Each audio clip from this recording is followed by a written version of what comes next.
معزز ناظرین السلام علیکم ورحمۃ اللہ وبرکاتہ نحمدہ ونصلی ونسلم علی رسولہ النبی الامین المکین الکریم الحنین الرؤوف الرحیم اما بعد فاعوذ باللہ من الشیطان الرجیم بسم اللہ الرحمن الرحیم رب اشرح لی صدری ویسر لی امری واحلل عقدۃ من لسانی یفقہوا قولی رب زدنی علما رب زدنی علما رب زدنی علما صدق اللہ العظیم۔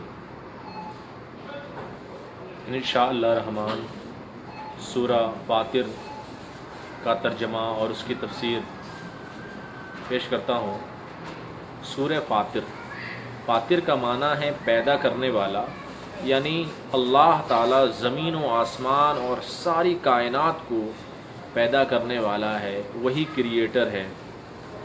اور سورہ فاطر مکی ہے، قرآن کریم کی ترتیب کے اعتبار سے اس کا نمبر 35 ہے، اور نزول کے اعتبار سے اس کا نمبر 43 ہے۔ اس میں 45 آیات ہیں اور 5 رکوع ہیں۔ بسم اللہ الرحمن الرحیم، اللہ کے نام سے شروع جو بڑا مہربان اور نہایت رحم والا ہے۔ پہلی آیت کا آغاز ہے کہ تمام خوبیاں اللہ ہی کے لیے ہیں۔ کیا؟ تمام تعریفیں، تمام خوبیاں، تمام شانیں، تمام رفتیں، تمام تعریفیں، تمام خوبیاں اللہ ہی کے لیے ہیں، جو زمین اور آسمان کو پیدا کرنے والا ہے۔ کون؟ اللہ، جس نے زمین کو اور ساتوں آسمان کو جس نے پیدا کیا۔ پھر اگلی آیت میں ہے جو فرشتوں کو رسول بنانے والا ہے، یعنی قاصد بنا کر انبیاء کے پاس بھیجنے والا ہے، اور فرشتے وہی لے کر نبیوں کے پاس آتے ہیں، اور فرشتے اللہ کا حکم لے کر فرشتوں کے پاس جاتے ہیں۔ کچھ ایسے فرشتے ہیں جو اللہ کا حکم دوسروں تک بھی پہنچاتے ہیں، اور یہ فرشتے پروں والے ہیں۔ کیا؟ اللہ تبارک و تعالیٰ نے فرشتوں کی صفات کو بھی بیان کیا ہے، فرشتوں کے حوالے سے بھی بیان کیا ہے کہ فرشتوں کی صفات کیا ہے، فرشتوں کی فیچرز کیا ہیں، ان کی کیریکٹرسٹکس کیا ہیں۔ تو یہ فرشتے پروں والے ہیں، یعنی ان کے پر ہیں، 2 پر ہیں اور 3 پر ہیں اور 4 پر ہیں، یعنی مختلف قسم کے فرشتے ہیں اور مختلف قسم کے ان کے اوپر پر ہیں۔ کسی فرشتے کو 2 پر دیے گئے ہیں، کسی کو 3 پر ہیں اور کسی کو 4 پر ہیں۔ جبریل علیہ السلام کے بارے میں آتا ہے، بہت سارے فرشتے ہیں، کروڑ اربوں خربوں فرشتے ہیں۔ اس میں ہر فرشتے کی الگ الگ پر ہوتی ہیں، کسی کے 2 پر ہیں، کسی کے 3 پر ہیں، کسی کے 4 پر ہیں۔ جبرائیل علیہ السلام کے بارے میں ایک روایت میں ہے کہ ان کے 600 پر ہیں۔ کتنے؟ 600 ونگس، ان کے 600 پر ہیں، اور وہ ایسے ہیں کہ آپ کبھی کبھی کھولتے ہیں۔ وہ اتنے بڑے ہیں کہ پوری زمین اور آسمان کو گھیر لیتے ہیں، یعنی اگر جبرائیل علیہ السلام اپنے پورے پر کو پھیلا دیں تو زمین اور آسمان کے سائز کے برابر وہ ہو جائے گا۔ اور پھر اگلی آیت میں ہے اللہ تعالیٰ مخلوق میں جیسا چاہتا ہے اضافہ فرماتا ہے، بے شک اللہ تعالیٰ ہر چاہت پر قادر ہے، ہر چیز پر، ہر چاہت پر قادر ہے۔ اور اگلی آیت میں ہے اللہ تعالیٰ لوگوں کے لیے جو رحمت کھولے اور جس رحمت کا نزول فرمانا چاہے اس رحمت کو کوئی روک نہیں سکتا، اور جس رحمت کو اللہ تعالیٰ روک دے تو اس کے بعد اس رحمت کو کوئی نازل نہیں کر سکتا، اور وہی غالب حکمت والا ہے۔ اور اگلی آیت میں اے لوگوں تم اللہ کی نعمتیں یاد کرو۔ کیا؟ تم اللہ کی نعمتیں، اللہ کے کرم، اللہ کی رفتوں کو یاد کرو جو اللہ نے تم پر فرمائی۔ اب جو لوگ اللہ کی نعمتوں کی ناشکری کرتے ہیں وہ بڑے ذلیل لوگ ہوتے ہیں، وہ بڑے کمظرف لوگ ہوتے ہیں، وہ بڑے گنہگار، بدکار اور دین سے دور لوگ ہوتے ہیں۔ اور ان کی کئی قسمیں ہیں، یعنی جو لوگ اللہ تبارک و تعالیٰ کی ناشکری کرتے ہیں ان کی کئی اقسام ہیں، مختلف قسم کے یہ لوگ ہوتے ہیں۔ ایک تو وہ جو مسلمان ہیں، مسلمان ہونے کے باوجود ان کے پاس ایمان ہے، اللہ اور رسول کہ اللہ کے بندے اور رسول کی امت ہے، سب سے بہترین امت ہے، اس کے باوجود وہ ہے گناہ کرتے ہیں، یہ بھی ناشکرے ہیں، اور ایک ناشکری کی حد کرتے ہیں کہ کھلاتا پلاتا اللہ ہے، اللہ تبارک و تعالیٰ ہی ہمیں رزق دیتا ہے، اللہ مالک حقیقی ہے اور وہ ہے، لیکن وہ اللہ کی عبادت چھوڑ کر بتوں کو پوجتے ہیں۔ یعنی ایک تو مسلمان ہیں، خوش نصیب ہونے کے باوجود بھی وہ گناہ کر رہے ہیں، وہ ناشکری کرتے ہیں، اور ایک بڑے بدنصیب وہ لوگ ہیں جو اللہ کو چھوڑ کر اللہ کو معبود بنانے کے علاوہ وہ بتوں کی پوجا کرتے ہیں۔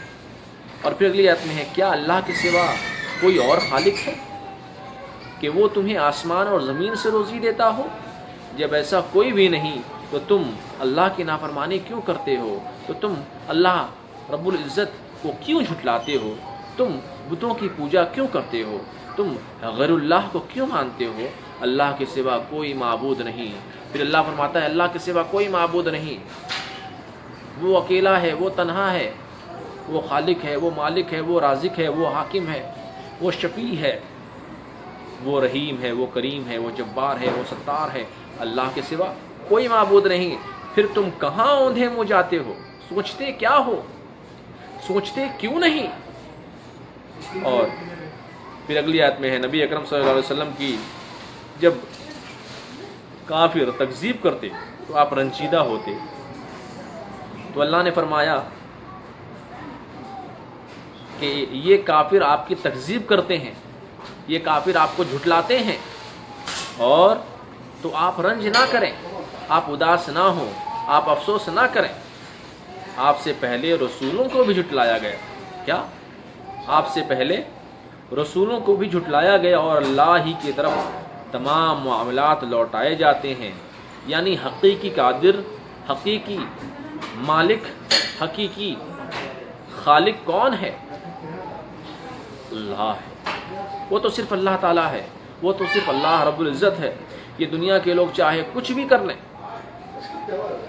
یہ دنیا کے لوگ چاہے جتنی بھی سازشیں کر لیں، جتنے بھی پروپیگنڈاز کر لیں، جتنے بھی غلط ہتھ کنڈے اپنا لیں، وہ اسلام کو نقصان نہیں پہنچا سکتے، وہ اللہ کے دین کو نقصان نہیں پہنچا سکتے، وہ شریعت کو کوئی ذرہ برابر بھی اس میں نقص نہیں نکال سکتے۔ اسلام سر بلند ہوگا، آپ رنجیدہ نہ ہوں، یعنی اسلام تو بلند ہے ہی، اسلام کا مرتبہ اور اسلام تو ہمیشہ سے بلند ہے، اور یہ ایک وقت آئے گا کہ وہ دن صرف اسلام ہی ہوگا، اور کفار و مشرکین سب عذاب کو دیکھ کر چیخیں گے، چلائیں گے، پیٹیں گے، اپنے ماتھے کو پیٹیں گے اور اپنے دل کو پیٹیں گے کہ ہم سے کون سی خطا ہو گئی، ہم سے کون سی غلطی ہو گئی کہ ہم نے اپنی آخرت تباہ کر لی، ہم نے اپنی آخرت برباد کر لی۔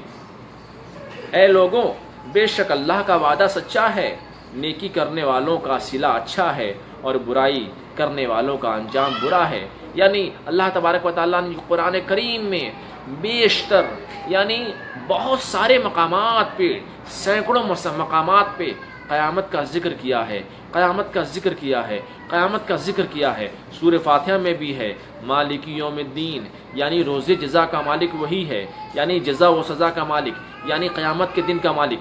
وہ دن جب انسان اپنے پسینے میں ڈوبا ہوا ہوگا، وہ دن جب انسان اپنے پسینے میں ڈوبا ہوا ہوگا اور اللہ کی بارگاہ میں یہ عرض کر رہا ہوگا، اے باری تعالیٰ جلد سے جلد قیامت کی کارروائی شروع کی جائے، ہم جلد سے جلد قیامت کی کارروائی شروع کی جائے، حالانکہ جہنم ہی مل جائے، لیکن 50,000 سال کا جو دن ہوگا قیامت کا، وہ ایک دن میں ہر کوئی کیا پریشان ہو جائے گا، پریشان ہو جائے گا۔ تو کیا اللہ نے کیا فرمایا؟ اے لوگوں، بے شک اللہ کا وعدہ سچا ہے اور نیکی کرنے والوں کا اچھا صلہ ہے، اور برائی کرنے والوں کا برائی کا انجام برا ہے، اور تمہیں ہرگز دنیا کی زندگی دھوکے میں نہ ڈالے۔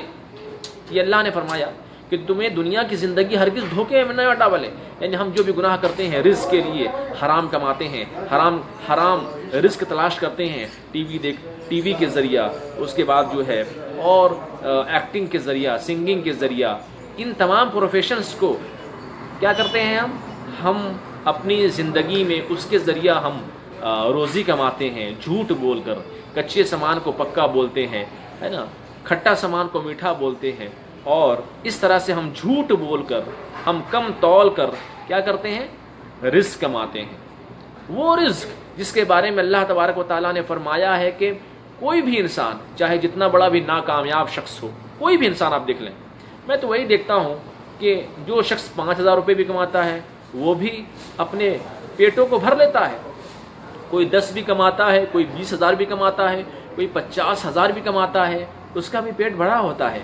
وہ بھی میری طرح اچھے کپڑے پہنتا ہے. جو 1 لاکھ روپے مہینہ کماتا ہے اور جو 2 لاکھ روپے مہینہ کماتا ہے, اس کو بھی میں دیکھتا ہوں بڑا اچھا کپڑا پہنے ہوئے ہیں, بڑا اچھا ڈریس پہنے ہوئے ہیں. آخر بات کیا ہے؟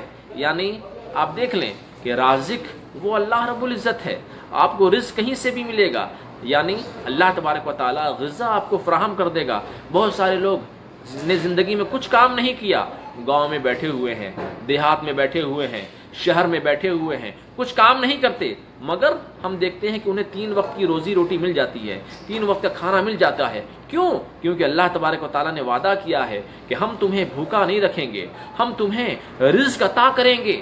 یعنی تم کسی بھی مقام پہ ہو, تم جنگل میں ہو, تم جھاڑ میں ہو, تم ٹرین میں ہو, تم بس میں ہو, تم ہوائی جہاز میں ہو, تم کسی بھی کونے میں ہو, تم کسی بھی حالت میں ہو, تم جیل میں ہو, یعنی میں تمہیں رزق فراہم کروں گا.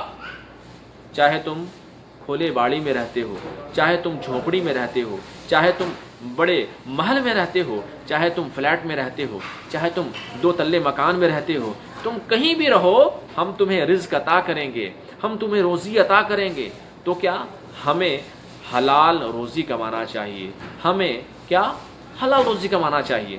جب اللہ تعالیٰ نے رزق کا ذمہ لے لیا تو ہمیں دنیا کی زندگی کے لیے, جہاں پہ ہمیں چند دن رہنا ہے اور جہاں کروڑ سال نہیں, اربوں خربوں سال نہیں, جہاں ہمیں ہمیشہ رہنا ہے, یعنی ہزارہ کروڑ اس سے بھی زیادہ, یعنی جہاں کی زندگی کبھی ختم نہ ہو سکتی, ختم نہیں ہو سکتی, وہاں کے لیے بھی ہمیں تیاری کرنی ہے.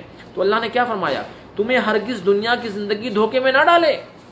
یعنی تمہیں دنیا کی زندگی سے بچنا ہے, تم دنیا کی زندگی میں مت پڑ جانا, تم دنیا کر کے تم دنیا میں مت پڑ جانا. کیا یہ دنیا کی زندگی کی وجہ سے گناہ مت کرنا. شیطان کا دھوکہ دینا, اور شیطان کا دھوکہ دینا اس سے کیا مراد ہے, یعنی دنیا کا دھوکہ دینا تو یہ تو مراد ہے کہ بعد میں نیکی کر لیں گے. اب دیکھیں, ہر انسان وہی چاہتا ہے. جب بچہ بڑا ہوتا ہے, جب چھوٹا بچہ ہوتا ہے تو ماں کہتی ہے بچے کو اسکول میں اچھی تعلیم دینی ہے, تربیت کرنی ہے, انگلش اچھی کرنی ہے, اردو اچھی کرنی ہے, سائنس میں بہتر مارکس لانے ہیں, ہسٹری میں بہتر مارکس لانے ہیں, میتھمیٹکس میں بہتر مارکس لانے ہیں. جب بچہ بڑا ہو جاتا ہے تو کیا وہ جوان ہو جاتا ہے, اور جب جوان ہو جاتا ہے تو اس کی خواہش ہوتی ہے کہ وہ دنیا میں کامیاب ہو. وہ اگر ایڈوکیشن فیلڈ میں ہے تو وہ چاہتا ہے وہ IAS بنے, وہ ڈاکٹر بنے, وہ انجینئر بنے, وہ بڑا جو ہے وہ سیاستداں بنے, وکیل بنے, جج بنے, یعنی جو بھی اس کی خواہشات ہوتی ہیں اپنے علم کے مطابق بڑا مینیجر بنے, بڑا بزنس ٹائکون بنے, بڑا تجارت مند بنے. یعنی جو بھی اس کی خواہشات ہوتی ہیں اس کی تکمیل کے لیے کیا کرتا ہے, وہ حلال اور حرام کی تمیز چھوڑ دیتا ہے. یہ تو بات ایک ہوئی. دوسری بات یہ ہے کہ وہ بس دنیا ہی میں لگ جاتا ہے, اور اس کے ذہن میں کیا ہوتا ہے, ابھی تو پوری زندگی پڑی ہوئی ہے نا, وہ بڑھاپا آئے گا تو ہم بڑھاپے میں نیکی کام کر لیں گے, بڑھاپا جب آئے گا تو صرف اور صرف ذکر کریں گے, صرف اور صرف اللہ کی عبادت کریں گے. مگر کبھی کبھی ایسا ہوتا ہے کہ بڑھاپا وہ دیکھ نہیں پاتا, اور بڑھاپے سے پہلے جو ہے اس دار فانی سے کوچ کر جاتا ہے, اور پھر اس کے ہاتھ کچھ نہیں آتا. اس کے بعد اسے قبر میں ایک لخت پتہ ہوتا ہے, جب فرشتے پوچھتے ہیں کہ تمہارا دین کیا ہے, تمہارا معبود کون ہے, تمہارے رسول کون ہیں. ان سوالات کا ہمیں جواب دینا ہوتا ہے، اس کے بعد وہ تو قیامت کی گھڑی اور 50,000 سال کا دن، تو یہ تو پھر آگے کا واقعہ ہے۔ تو کہنے کا مقصد کیا ہے کہ ہم بڑی لمبی امید رکھتے ہیں اور کہ ہم نیک ہو جائیں گے۔ شیطان جو ہمیں کیا بہکاتا ہے کہ بعد میں کر لیں گے۔ ماں باپ بھی کہتے ہیں مشکل نہیں بیٹا، ابھی زندگی تمہاری کتنی ہے، ابھی تو تم 20 سال کے 25 سال کے ہوئے ہو، عبادت کر لینا۔ کوئی اگر بندہ تبلیغ دین میں چلا جائے، کوئی جماعت میں چلا جائے، کوئی نیک کام میں کرنے میں چلا جائے، تو خود کے بھائی وہ بھی منع کر دیتے ہیں، بھائی ابھی بہت وقت پڑا ہوا ہے، آپ پوری زندگی نیکی کریں گے نا، آپ کے پاس پوری زندگی پڑی ہوئی ہے، مگر یہ اصل میں یہ تمہارے دشمن ہیں۔ یا دنیا کی خاطر آخرت کو تباہ کر دینا۔ ہم دیکھتے ہیں نا کہ دنیا کی خاطر سارے کے سارے لوگ آخرت تباہ کرتے ہیں۔ آپ سوچیں فجر کی نماز پڑھنے کے لیے ہم نہیں اٹھتے، لیکن 7 بجے، 6 بجے، 5 بجے، 4 بجے جو لوگ دوسری کمپنیز میں کام کرتے ہیں، مرائی میں، نادک میں، صافی میں، یہ لوگ 4-5 بجے اٹھ جاتے ہیں، مگر 5 بجے فجر کی اذان بھی ہوتی ہے، 5 بجے فجر کی نماز بھی ہوتی ہے، اس کے لیے نہیں اٹھتے۔ جتنے کنسٹرکشن میں کام کرنے والے لوگ ہیں، جتنے بھی کنسٹرکشن سے ریلیٹڈ لوگ ہیں، وہ سب 5 بجے اٹھ کر ڈیوٹی جوائن کر لیتے ہیں، لیکن 5 بجے فجر کی اذان ہوتی ہے تو وہ نماز نہیں پڑھنے جاتے۔ یہ بدقسمتی ہے اور بدقسمتی کی انتہا ہے، یہ ہماری کم نصیبی ہے، اور اللہ تبارک و تعالی ہم یہی دعا کریں گے، اے باری تعالی ہمیں ہدایت دے، ہمیں سیدھی راہ پہ گامزن کرے، کہ اے باری تعالی ہمیں ساری چیزیں ہیں مگر اللہ تبارک و تعالی ہمیں ہدایت دے، ہمیں صراط مستقیم پر چلا دے، ہمیں صحیح علم عطا فرما اور اس پہ صحیح عمل کرنے کی توفیق عطا فرما۔ اگلی آیت میں ہے کہ شیطان کا دھوکہ دینا۔ یہ مثال بیان کی ہے، شیطان کیسے دھوکہ دیتا ہے۔ شیطان آ کر کہتا ہے اللہ تعالیٰ حلیم ہے، وہ برداشت کرنے والا ہے، وہ غفور الرحیم ہے، لہذا تم گناہ کرتے رہو، اللہ تمہیں معاف کرنے والا ہے۔ اب سوچیں یہ شیطانی دماغ کیا ہے، یہ شیطان کتنا انٹیلیجنٹ ہوتا ہے اور کتنا انٹلیکچوئل ہوتا ہے۔ شیطان ہمیں کیا بہکاتا ہے، ارے اللہ تو غفور الرحیم ہے، اللہ کیا ہے، حلیم ہے، اللہ تعالیٰ جو ہے وہ غفور الرحیم ہے، بڑا بخشنے والا ہے، اللہ جبار ہے، ستار ہے، اللہ ہمارے گناہوں کو چھپانے والا ہے، اللہ ہماری خطاؤں کو بخشنے والا ہے۔ یہ کہہ کے شیطان ہم کو بہکاتا ہے کہ گناہ کرتے رہو، خواتین کے ساتھ وقت گزارو، ان کے ساتھ فون پہ لگے رہو، اور اس طرح سے اپنے وقت برباد کر دو، اپنی آخرت کو برباد کرو۔ کیا؟ وہ شیطان ہمیں بہکاتا رہتا ہے، ہمیں اپنے چنگل میں پھنساتا رہتا ہے، اور اللہ تمہیں معاف کر دے گا، لہذا تم گناہ کرتے رہو، اللہ تمہیں معاف کر دے گا۔ یعنی سب سے بڑا شیطان کا دھوکہ یہی ہے، یہی سب سے بڑا شیطان کا دھوکہ ہے۔ شیطان اس طرح سے اللہ کی عبادت سے انسان کو دور کرنا چاہتا ہے۔ کیا؟ ارے بھائی اللہ تعالیٰ بہت بڑا غفور الرحیم ہے، اللہ تعالیٰ معاف کرنے والا ہے، اللہ تعالیٰ تمہیں معاف کر دے گا۔ اس طرح سے انسان مشکل نہیں ہے، ابھی تو زندگی بچی ہوئی ہے، ہم آخر میں توبہ کریں گے، اللہ معاف کر دے گا۔ مگر اگر توبہ کی آپ کو ہدایت ہی نہ ملی تو سوال تو یہ ہے کہ توبہ کی ہدایت ہی نہ ملی تو پھر کیا ہوگا؟ اور بے شک شیطان تمہارا کھلا دشمن ہے۔ کیا؟ شیطان تمہارا کھلا دشمن ہے۔ جب شیطان تمہارا دشمن ہے تو تم بھی اسے اپنا دشمن سمجھو۔ ہم دنیا میں ہمارا کوئی دشمن ہو جائے تو ہم اس سے بات نہیں کرتے، ہم اس سے زندگی بھر بات نہیں کرتے، ہم اس سے اس کا چہرہ بھی نہیں دیکھنا چاہتے، ہم اس کا ذکر بھی سننا بھی نہیں چاہتے۔ یہ دنیا کا ہے، یہ دنیا کے دشمنوں کا حال ہے۔ مگر جس کو اللہ تبارک و تعالیٰ دشمن کہے، جس کو خالق کائنات، جس نے ہمیں پیدا کیا، جس نے ہمیں ایک نطفے سے پیدا کیا، اس کے شان الوہیت کا عالم کیا ہوگا کہ وہ خود کہہ رہا ہے کہ اے مسلمانوں، اے مومنوں، اے انسان، اے بنی آدم، تمہارا دشمن کون ہے؟ شیطان ہے۔ پھر اگلی آیت میں ہے تم بھی اسے دشمن سمجھو، اس کی کوئی بات کی تکمیل مت کرو، اس کی بات ہی مت سنو۔ یہ شیطان اپنے گروہ کی طرف تمہیں بلاتا ہے، تمہیں جہنمی بنانا چاہتا ہے تاکہ سارے لوگ شیطان کے عمل کو مانیں اور بھڑکتی ہوئی آگ میں جانے والے ہو جائیں۔ پھر اگلی آیت میں وہ لوگ جنہوں نے کفر کیا، ان کے لیے شدید عذاب ہے.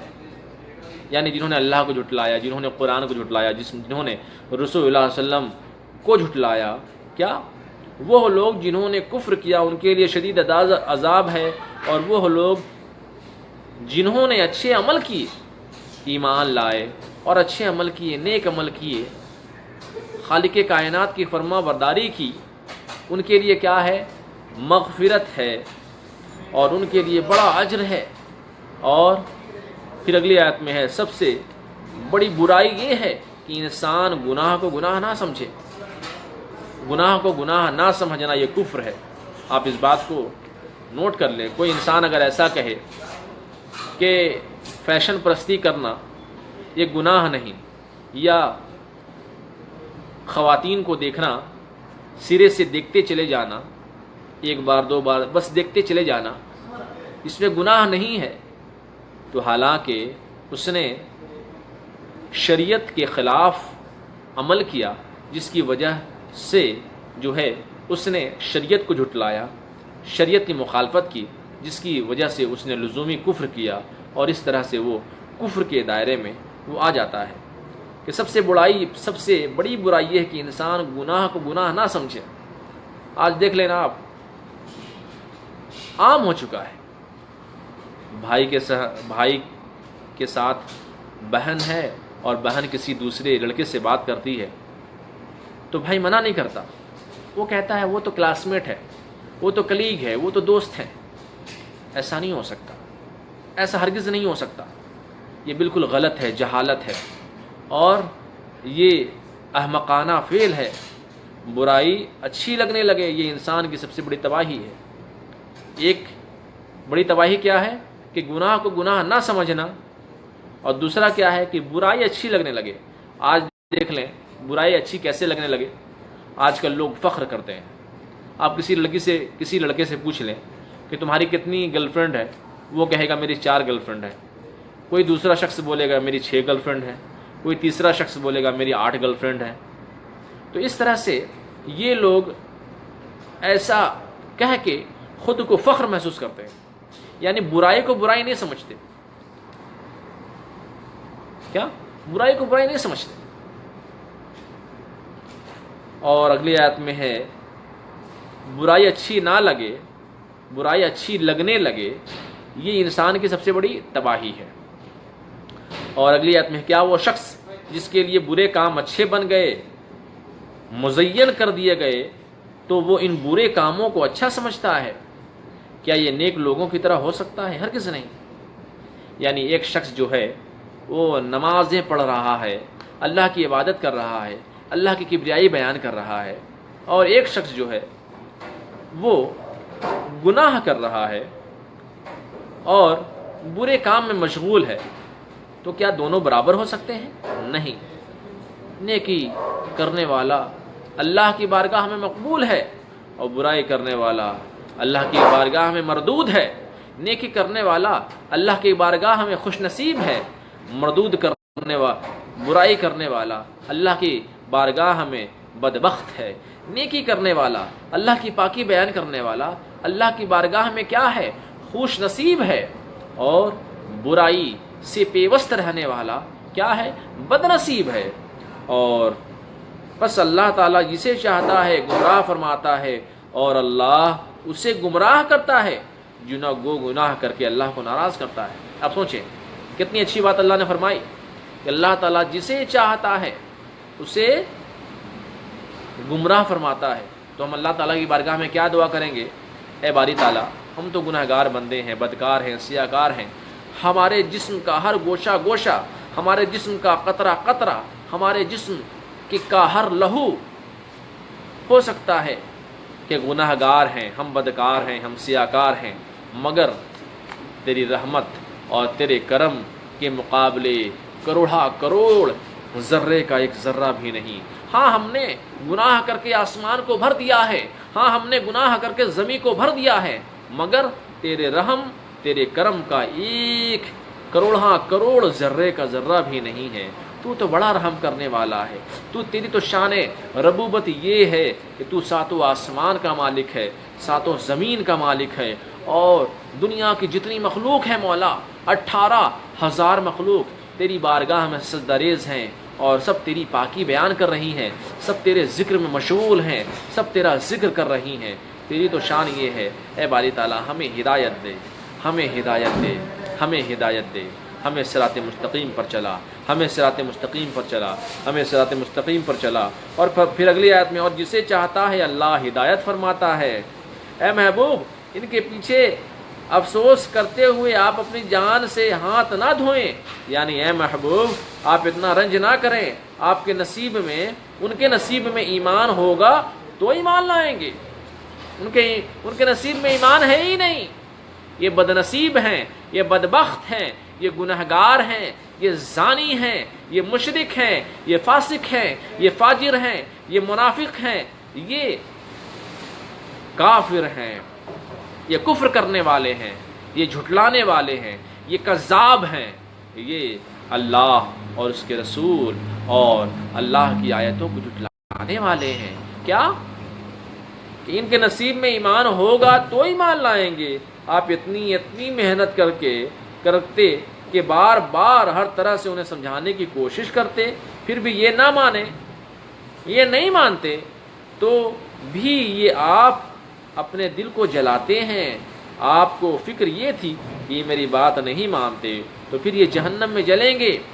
اللہ اکبر، میرے محمد رسول اللہ، آقائے نامدار، مدینے کے تاجدار، ہم غریبوں کے غمگسار جناب احمد مجتبی محمد مصطفیٰ صلی اللہ علیہ وآلہ وسلم اپنے امتیوں سے کتنی محبت کرتے تھے، کتنی زیادہ ان سے الفت کرتے تھے، کتنی زیادہ اپنے امتیوں سے میرے محمد رسول اللہ صلی اللہ علیہ وسلم محبت کرتے، ان کا خیال رکھتے کہ میری امت جو ہے وہ جہنم کی آگ میں نہ جلے، میری ساری امت جنت میں جائے۔ ان کے لیے وہ افسوس کرتے، ان کے لیے وہ رنج کرتے، ان کے دل جلتے، وہ بڑے افسوس میں رہتے۔ کیوں کہ ہمارے محمد رسول اللہ صلی اللہ علیہ وسلم کو اللہ تبارک و تعالیٰ نے اتنی شان بلند کی کہ اللہ تبارک و تعالیٰ نے رسول اللہ صلی اللہ علیہ وسلم کو جنت کی سیر کرائی، جہنم کے عذابات کو دکھائے، جہنم کے غضب کو دکھایا کہ دیکھو اس طرح کی عورتیں جہنم میں کے عذاب میں جل رہی ہیں، اس طرح کے مرد جہنم کے عذاب میں جل رہے ہیں، ان پہ عذاب آ رہا ہے ان کے گناہوں کی وجہ سے۔ تو وہی اللہ کے رسول صلی اللہ علیہ وسلم کو بڑی تکلیف ہوتی، بڑے وہ رنجیدہ ہوتے، بڑے وہ صدمے میں ہوتے، وہ بڑے اداس رہتے تھے کہ یہ کسی طرح میری بات کو تسلیم کر لیں، کسی طرح ایمان لے آئیں، کسی طرح کلمہ پڑھ لیں، کسی کی طرح اللہ کی بارگاہ میں سجدہ ریز ہو جائیں، یہ اسلام میں داخل ہو جائیں، اسلام قبول کر لیں۔ پھر اگلی آیت میں بے شک اللہ تعالیٰ خوب جاننے والا ہے وہ کام کرتے ہیں، اور اللہ ہی ہے جو ہواؤں کو بھیجتا ہے۔ کیا؟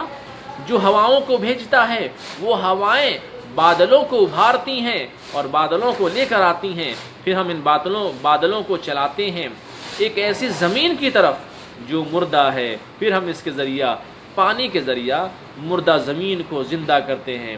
دیکھیں اللہ تبارک و تعالیٰ نے بڑی شان بیان کی ہے، کس کی؟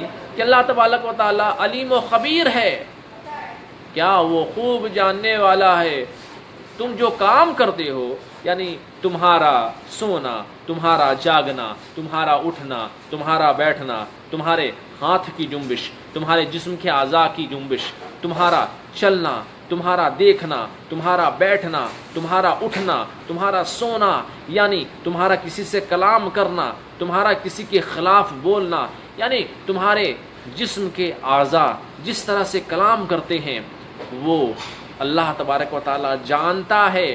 اور جو ہواؤں کو بھیجتا ہے، کیا؟ ہوائیں کبھی مشرق سے چلتی ہیں، کبھی مغرب سے چلتی ہیں، کبھی شمال سے چلتی ہیں، کبھی جنوب سے چلتی ہیں۔ ہم دیکھتے ہیں چاروں طرف سے ہوائیں چل رہی ہیں، بڑی ٹھنڈی ہوا آتی ہے، کبھی گرم ہوا آتی ہے، کبھی سردی آتی ہے، کبھی گرمی آتی ہے، کبھی جو ہوا ہے کہاں کہاں سے ہوا کی سمت ہے، کبھی سونامی آ رہی ہے، کبھی بڑی تیز ہوا آ رہی ہے۔ وہ کیا ہے؟ وہ اللہ نے کیا فرمایا جو ہواؤں کو بھیجتا ہے وہ ہوائیں بادلوں کو ابھارتی ہیں اور بادلوں کو لے کر آتی ہیں، پھر ہم ان بادلوں کو چلاتے ہیں ایک ایسی زمین کی طرف جو مردہ ہے، یعنی بادل کے ذریعہ بارش ہوتی ہے اور مردہ جو زمین ہے وہ سرسبز و شاداب ہو جاتی ہے، اس میں پانی جب آتا ہے تو وہ زمین کھل اٹھتی ہے، اس کے اندر سے جو ہیں پیڑ پودے درخت ساری چیزیں وہ اگنے لگ جاتی ہیں، وہ زمین سرسبز و شاداب ہو جاتی ہے۔ جس طرح ہم زمین سے پودے نکالتے ہیں، اسی طرح کل بروز قیامت ہم تمہیں بھی زمین سے باہر نکالیں گے۔ اور فرمایا کہ جو عزت چاہتا ہے، کیا جس طرح اب سوچیں اللہ نے کیا فرمایا، دیکھیں یہ ساری باتیں کس کے لیے ہو رہی ہیں؟ کیونکہ مکہ میں رسول اللہ علیہ وسلم تبلیغ کر رہے تھے، تو مکہ میں کون لوگ تھے؟ کفار و مشرکین۔ یہاں مراد کون ہے؟ کفار و مشرکین ہے، لیکن قرآن کا کلام ایسا ہے کہ جب اسے مومن بھی پڑھتا ہے تو اس کا دل منور ہو جاتا ہے، اس کا ایمان تازہ ہو جاتا ہے، اس کا ایمان مضبوط ہو جاتا ہے، وہ ایک اللہ اور رسول سے بے انتہا محبت کرنے لگ جاتا ہے اگر اللہ کی ہدایت ہوئی تو۔ جس طرح ہم زمین سے پودے نکالتے ہیں، اسی طرح کل بروز قیامت ہم تمہیں بھی زمین سے باہر نکالیں گے۔ یعنی کفار و مشرکین یہ کہتے ہیں کہ ہم جب مر جائیں گے تو مٹی مٹی ہو جائیں گے، ریزہ ریزہ ہو جائیں گے، ہڈی ہڈی ہو جائیں گے، تو اس کے بعد ہمیں کیسے زندہ کیا جا سکتا ہے؟ تو اللہ تبارک و تعالیٰ وہی ارشاد فرماتا ہے، کیا جس طرح سے ہم نے ہوا چلائی، ہوا کے بعد یہ ہوا بادلوں سے ٹکرائی اور اس کے بعد بادلوں سے بارش ہم نے برسائی، اور بارش کے بعد زمین بنجر زمین پہ بنجر زمین پہ وہ پانی آیا اور وہ زمین جو ہے سر سبز و شاداب ہو گئی۔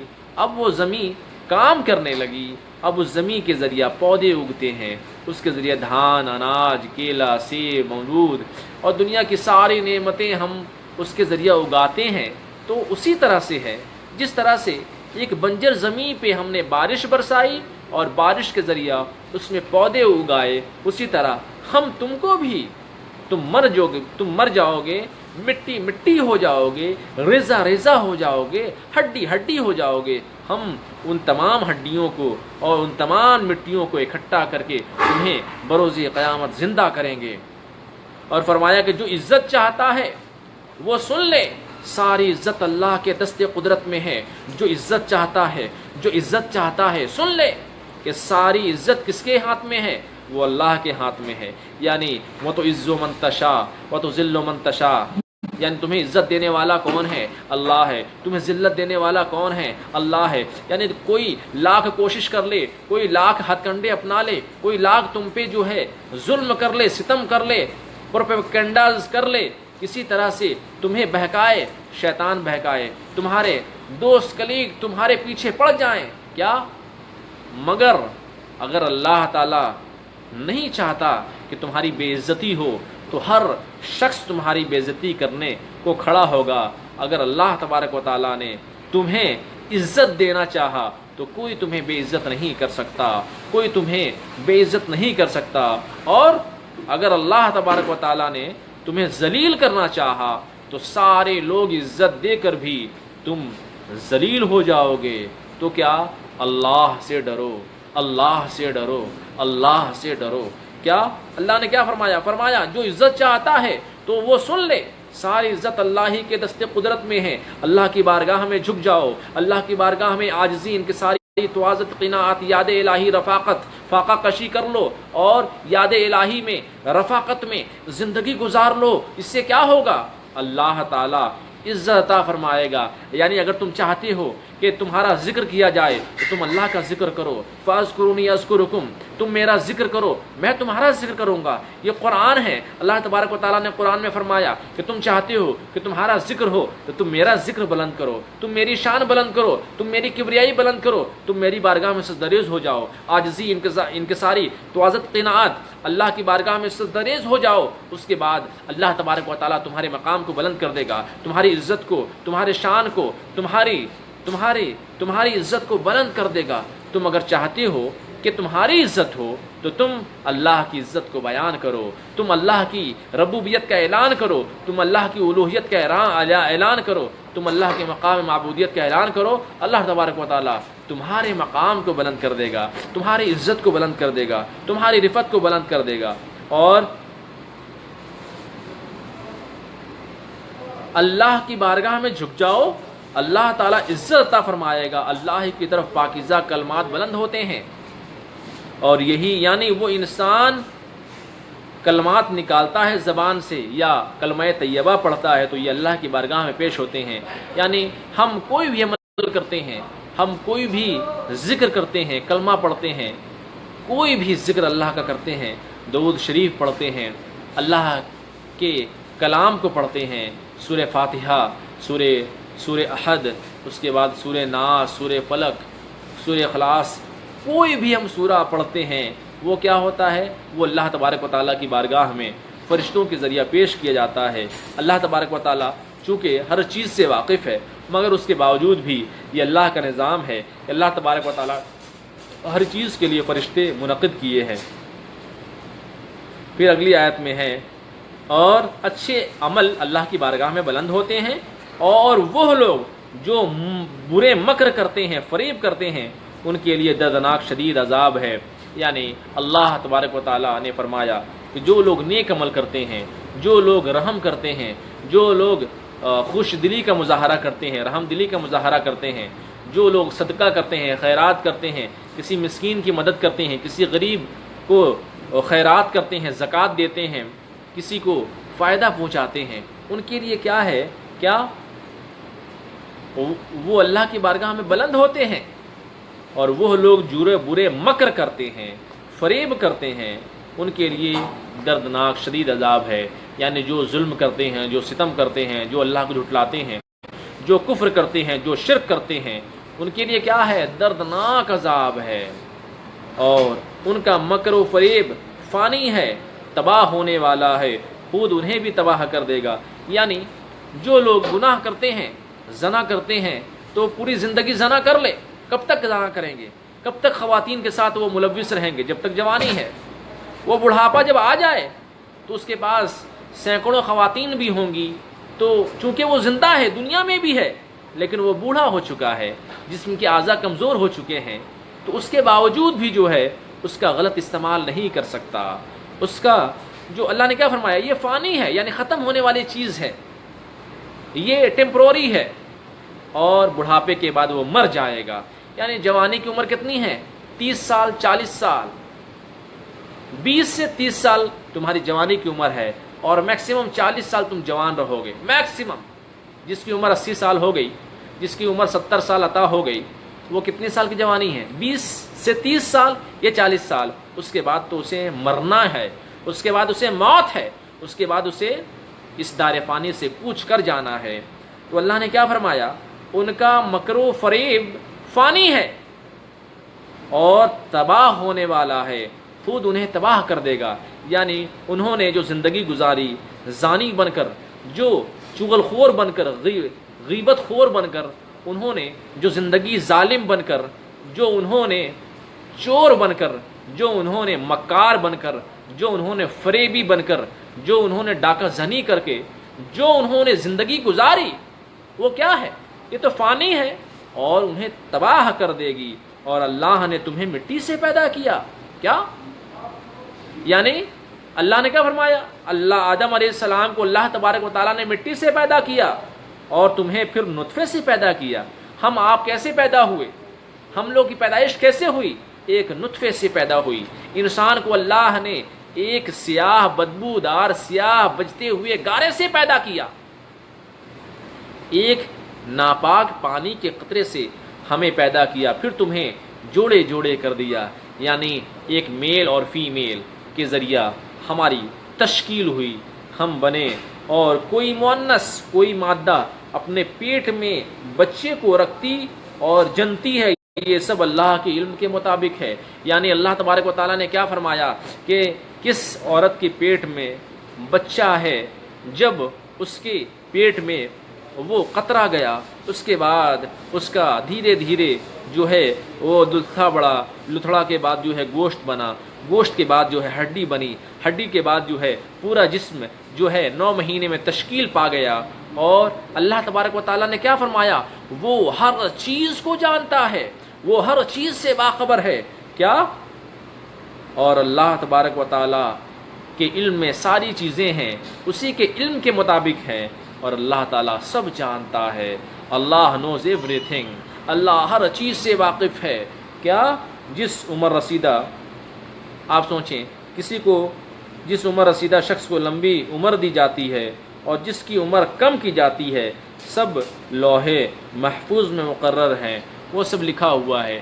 یعنی لوح محفوظ جو ہے عرش پہ، وہ اللہ تبارک و تعالیٰ نے ساری چیزیں اس میں درج کی ہوئی ہیں کہ کسے 8 سال جینا ہے، کسے 80 سال جینا ہے، کسے 70 سال جینا ہے، کسے 60 سال جینا ہے۔ یعنی کسی کی زندگی بچپن ہی میں ختم ہو جاتی ہے اور کوئی جو ہے پوری زندگی فطرت کے طور پہ وہ مرتا ہے، 70 80 سال 90 سال وہ زندہ رہتا ہے۔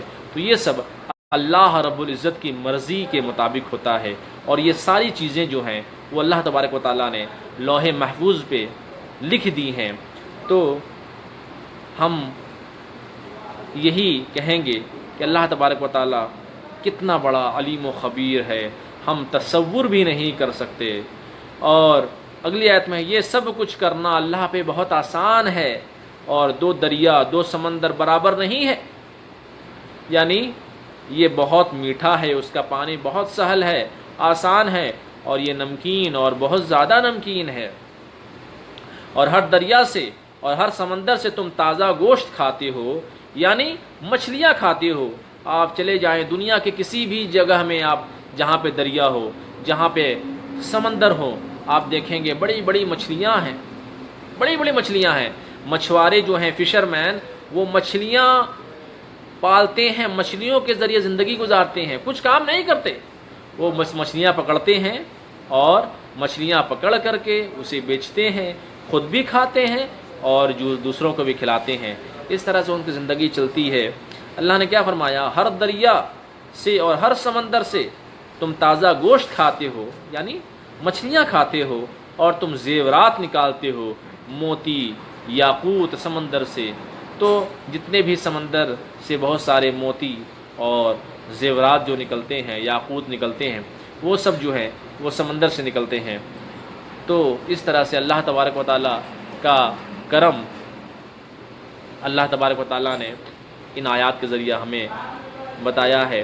تو ہم دیکھتے ہیں کہ اللہ تبارک و تعالیٰ نے قرآن کریم کی بیشتر آیات میں، بیشتر صورت میں یہی فرمایا کہ تم اللہ کی رسی کو مضبوطی سے تھام لو، تم اللہ کے ذکر میں مشغول ہو جاؤ، اللہ کی پاکی بیان کرو، کیونکہ یہ دنیا فانی ہے، یہ دنیا ختم ہونے والی ہے، یہ دنیا عارضی ہے۔ اللہ تبارک و تعالیٰ سے ہم یہی دعا کرتے ہیں، اے باری تعالیٰ ہمیں دائمی زندگی کے لیے، جو ہمیشہ ہمیشہ کے لیے ہے، جو کروڑا اربوں خربوں سالوں کے لیے جو زندگی آنے والی ہے، ہم اس کے لیے تیاری کریں۔ وآخر دعوانا الحمد للہ رب العالمین۔